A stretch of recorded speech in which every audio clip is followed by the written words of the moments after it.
আসসালামু আলাইকুম। এখন দেখবেন সংবাদ শিরোনাম।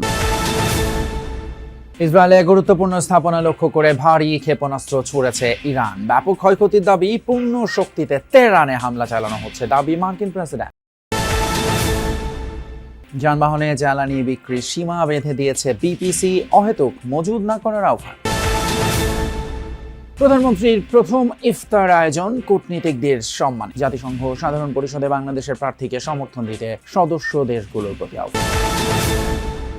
শুধু প্রতিবাদ নয়, অন্যায়ের বিরুদ্ধে গড়ে তোলা হবে প্রতিরোধ। মন্তব্য জামায়াত আমিরের। ২৪-এর চেতনা সমুন্নত রাখার প্রত্যয়।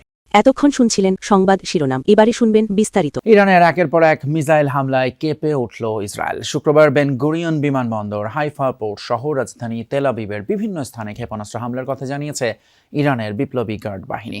মিসাইল ছোড়া হয় কাতার, বাহরাইন সহ আরব দেশগুলোর মার্কিন ঘাঁটিতে। এদিকে ইরানের পররাষ্ট্রমন্ত্রী আব্বাস আরাকচি হুঁশিয়ারি দিয়ে বলেন, কোনো ধরনের যুদ্ধবিরতির জন্য আহ্বান জানায়নি ইরান। সমঝোতা নয়, বরং শেষ পর্যন্ত লড়াই চালিয়ে যাওয়ার লক্ষ্যে ইরানিরা যুদ্ধ করছে বলেও জানান তিনি। খোররাম শহর, খাইবার আর ফাতার মতো একের পর এক মিসাইল ছুটে যাচ্ছে ইসরায়েলি ভূখণ্ড লক্ষ্য করে। শুক্রবার অভিযানের পরিধি আরও বাড়িয়েছে ইরান।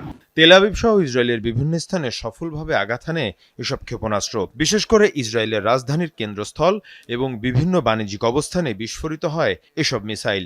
আগুন জ্বলতে দেখা যায় হাইফা বন্দর সহ বিভিন্ন স্থানে। এর পাশাপাশি ইসরায়েলের সবচেয়ে বড় এবং প্রধান বিমানবন্দর বেন গুরিয়নও আঘাত হানে ইরানি ক্ষেপণাস্ত্র। এ অবস্থায় আন্তর্জাতিক গণমাধ্যম এনবিসিতে দেওয়া সাক্ষাৎকারে ইরানের পররাষ্ট্রমন্ত্রী আব্বাস আরাকচি হুঁশিয়ারি দিয়ে বলেন, কোনো ধরনের সমঝোতা কিংবা অস্ত্রবিরতিতে যাবে না ইরান, অব্যাহত থাকবে লড়াই। আমরা অস্ত্রবিরতির কোনো প্রস্তাব দেইনি, কারণ আমরা সমঝোতা চাই না।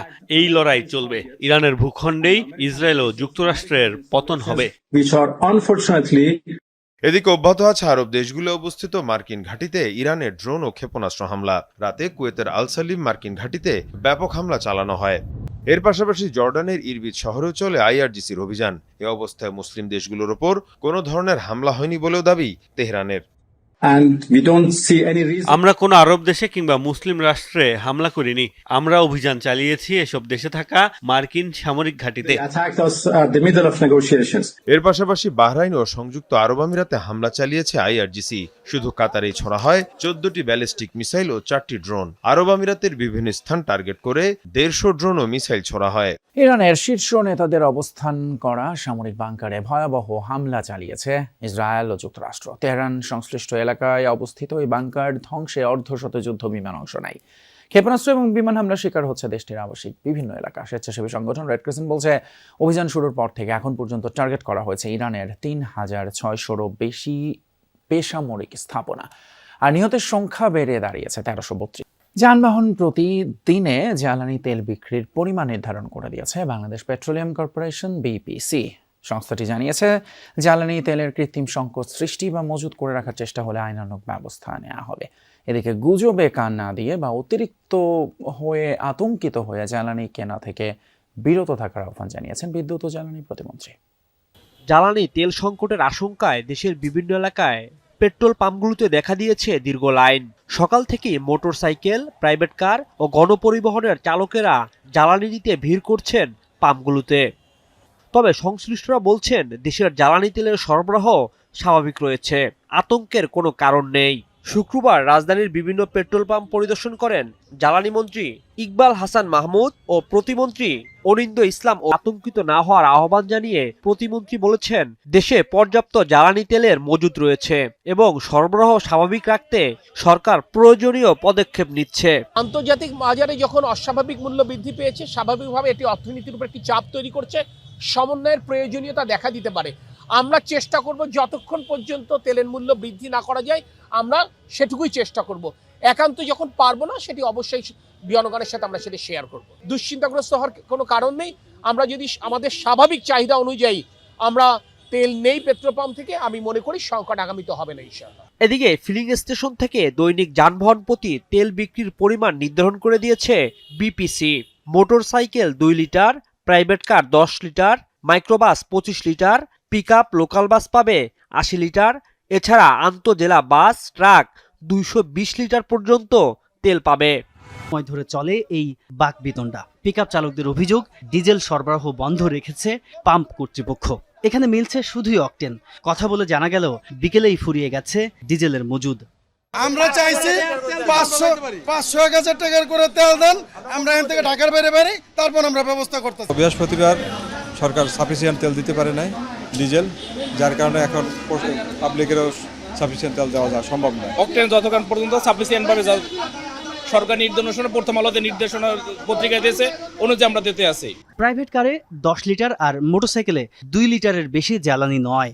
সরকারের এমন সিদ্ধান্তের পর পাম্পগুলোই বেড়েছে গাড়ির সংখ্যা। কাঙ্ক্ষিত তেল পেতে পার করতে হচ্ছে দীর্ঘ সময়। কোথাও কোথাও যানজটও সৃষ্টি হয়েছে গাড়ির চাপে। 2 লিটার তো হয় না এই বাইকে তো হয় না, এই কালকে আবার দাঁড়াইতে হবে। কালকে 250 কিলোর গাড়ি রান করা লাগবে, মানে 250 কিলোর ভিতরে তো আমার 2 লিটার তেল হবে না। এখন বাসায় যাইতে হবে, সেই ফলে নিতে হবে তেল। না নিলে তো দেখা গেলো 2 দিনে যে পাবো না, পরে দেখা গেলো অল্প অল্প পাবো। 100 কিলোমিটারও চালানো যাবে না, এটা হচ্ছে যে। রাজীব আহমেদ, যমুনা নিউজ, ঢাকা। জাতিসংঘ সাধারণ পরিষদের 81তম অধিবেশনের সভাপতি পদে বাংলাদেশের প্রার্থী পররাষ্ট্রমন্ত্রী ডক্টর খলিলুর রহমানের প্রতি সমর্থন দিতে ঢাকায় নিযুক্ত কূটনৈতিকদের আহ্বান জানিয়েছেন প্রধানমন্ত্রী তারেক রহমান। রাষ্ট্রীয় অতিথি ভবন যমুনায় কূটনৈতিকদের সঙ্গে ইফতারে প্রধানমন্ত্রী বলেন, বহির্বিশ্বের সঙ্গে বাংলাদেশের সম্পর্ক হবে পারস্পরিক স্বার্থ ও মর্যাদার ভিত্তিতে।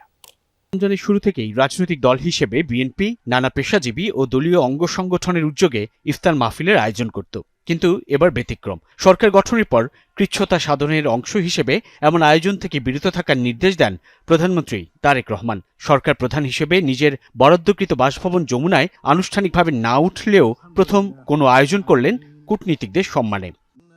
ঢাকায় নিযুক্ত বিভিন্ন দেশের কূটনীতিকদের সাথে পরিবারের বাইরে রোজায় প্রথম কোনো ইফতারে যোগ দিলেন প্রধানমন্ত্রী, যেখানে যোগ দেন প্রায় সব দেশের রাষ্ট্রদূত। পরিবারের সদস্যদের নিয়ে কুশল বিনিময় শেষে ইফতার পূর্ব সংক্ষিপ্ত বক্তব্য রাখেন তারেক রহমান। জাতিসংঘ সাধারণ পরিষদের সভাপতি পদে বাংলাদেশের প্রার্থীকে বিজয়ী করতে সদস্য দেশগুলোর প্রতি আহ্বান জানান তারেক রহমান।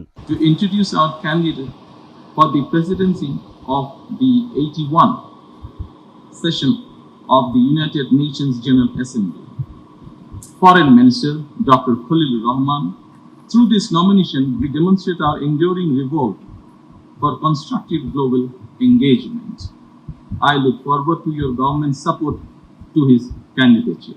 বর্তমান সরকারের পররাষ্ট্রনীতি নিয়েও কথা বলেন প্রধানমন্ত্রী। We seek deeper engagement with the international community through partnerships rooted in expanded trade and investment, technology transfer, cultural and education exchanges, and stronger people-to-people ties. We believe prosperity today